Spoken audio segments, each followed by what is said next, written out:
What's going on, guys? I'm Steve. Welcome back to the channel. Welcome back to another video. If it's your first time stopping by the channel, hit that subscribe button. Trust me, you won't regret it. You're a returning subscriber as always, guys. Welcome back, and I do appreciate the support. Today's Veterans Day. Special shout out to all the veterans out there and those who gave their life for this country. You know what I'm saying?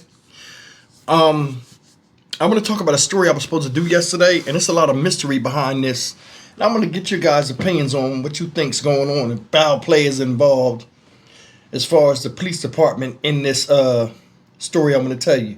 Now, this occurred last month out there in Brentwood, California. Shout out Brentwood, in which this woman right here, 72-year-old Yolanda Ramirez, went to a house, family member's house, and was supposed to, pick up her brother for a doctor's appointment. So the story goes. Police was wound up being called on her by a family member, in which the police came and took her into arrest, and this woman died October 3rd after she was removed off of life support for injuries sustained supposedly from the arrest. And this woman's 72 years old, right? And it's a lot of controversy behind this of who was wrong and what was going on. But I want you guys to see this, and then I'll come back with commentary. But leave me a comment. Tell me what you guys think. Who's telling the truth? Who's lying? I don't know, but I'll give you my assessment. Take a look. Our ABC 7 News investigative reporter Melanie Woodrow is here with the latest on this story. Melanie? Dan and Alma police just released a statement saying the reason they were called to the home on Broderick Drive was for a family dispute and that a family member had made a citizen's arrest. When officers arrived, they say Yolanda Ramirez attempted to flee the scene. Police and an attorney for the family have a different story about what happened next.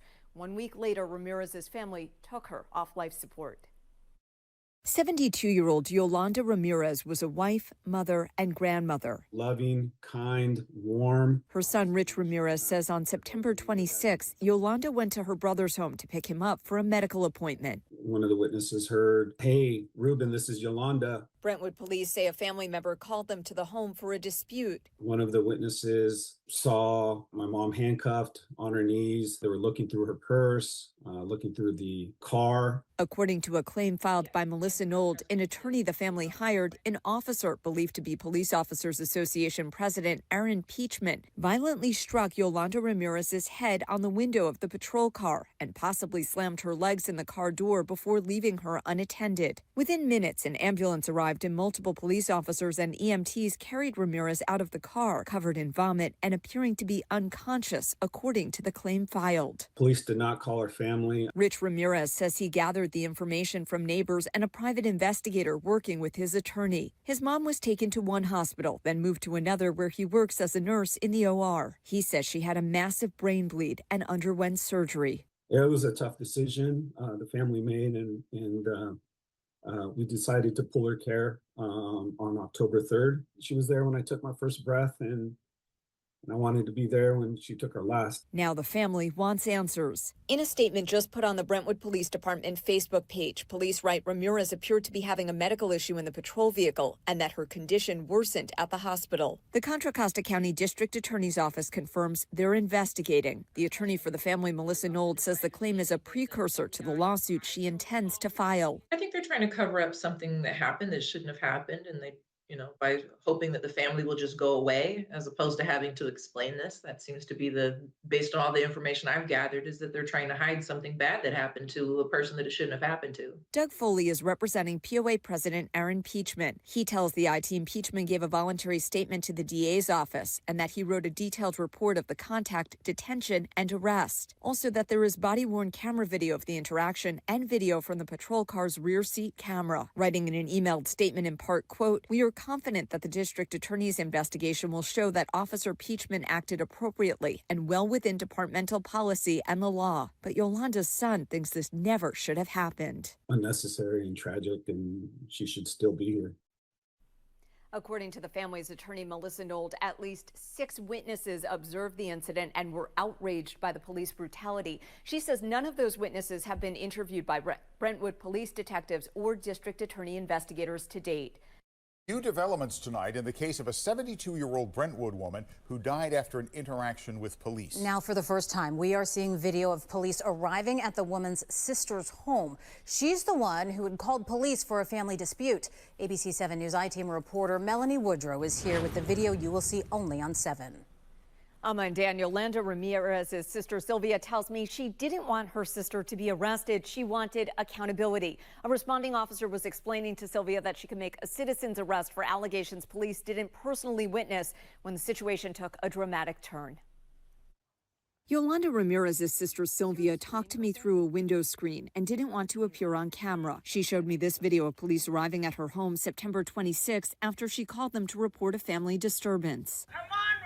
Sylvia says Yolanda said she was there to pick up her brother Ruben for a medical appointment, but Sylvia says Ruben didn't have a medical appointment and she didn't want him to leave with Yolanda. She says Yolanda was kicking and pounding on the door, so she called police. That's Police Officers Association President Aaron Peachman arriving at the home. He went inside to talk to Sylvia, and another officer stayed outside with Yolanda, who sat down in the passenger seat of her vehicle. When Yolanda walked over to the driver's side of her vehicle, the officer called out to Officer Peachman that she was fleeing. As he ran out of the home, Sylvia stopped the video and wouldn't show me the rest. This other video was taken from across the street and shows the officers cuffing Yolanda. Neighbor Karina asked that I not show her face on camera or give her last name. She was just like, why are you doing this? Like, you're hurting me. Police say that Yolanda was fleeing.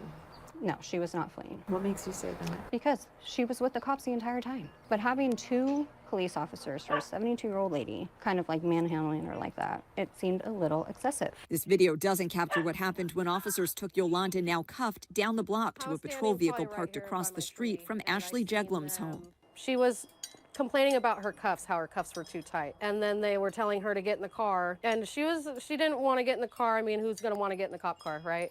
She's 72 years old, so they're trying to force her in, and then she says she can get in by herself. They weren't listening to her.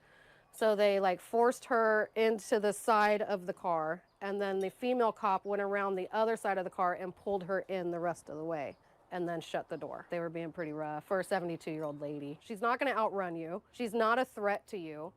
If you can't handle a 72-year-old elderly woman, maybe you should find a new line of work. According to Brentwood police, while in the patrol vehicle, Yolanda appeared to be having a medical issue, and police immediately contacted medical personnel. Her family took her off life support the following week. Jeglum says officers left Yolanda alone in the vehicle For at least 45 minutes while they were out here talking. Police towed Yolanda's vehicle on this tow form listing PC 148, willful resistance, as the reason. She's already at her family's house, just leave her car there.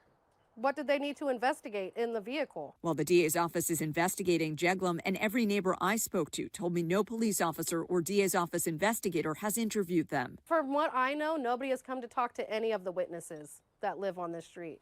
An attorney for Officer Peachman has said, quote, "We are confident that the district attorney's investigation will show that Officer Peachman acted appropriately and well within departmental policy and the law." Prayers for the family. You know, it's pretty sad. It's not clear why Sylvia wouldn't show me the rest of that video that a camera at her home captured. She wouldn't say. The DA's office investigation could take up to 6 months. Okay, you guys seen it. That's the video, but this whole thing fishy to me. Number one, she was fine before she got in that cop car. You know what I mean? They said she had a massive brain bleed. They had to do surgery, I guess, to relieve the pressure. Something happened when she was getting locked up. But it's a lot more to the story. First of all, sister-in-law or a family member called the cops on her. Is it a history of this woman acting a certain way? Because if you look at the story, it's like they danced around the subject of what kind of person she was besides her being a mom. What was her relationship with other family members, especially the family member that called the cops on her? Did she have any type of mental disabilities? Another thing is, why would you show the doorbell cam and just only show that one scene? How come you didn't show the whole video? Then on the other side of the street, the lady had the camera and she only showed part of it. So I honestly believe that it's something that happened with the police. like, I mean, I'm sure they got body cameras on them. I would have to see the whole video before I even make any type of judgment of who's right or who's wrong. But something happened when they took the lady down the street. At 72 years old, you know what I'm saying? You can still get handled if you don't comply with police. Now, they said the lady was fleeing. The lady was probably like, I can get in the car by myself. Like somebody said, she said she can get in the car by herself. One report said they threw her in the car. She hit her head. They slammed the door on her legs. There's so much going on. But I mean, a lot of times people, you can't have it both ways. You can't bring up somebody's age and then say police are being too rough with this person if the person is doing something crazy. It's unfortunate this happened, but I would have to see the whole video because it's a lot that, why would you even call the news out there and just show them a 10-second video of them walking to the car? Like, it didn't even show anything. Why would you even do that? But either way, the police department has the body cam footage, and that'll be the telltale factor. And the way they talking, I'm more than sure they seen it before they made that statement. So something's going on that we don't know about. Hopefully they come out later on. But it's just unfortunate this lady died.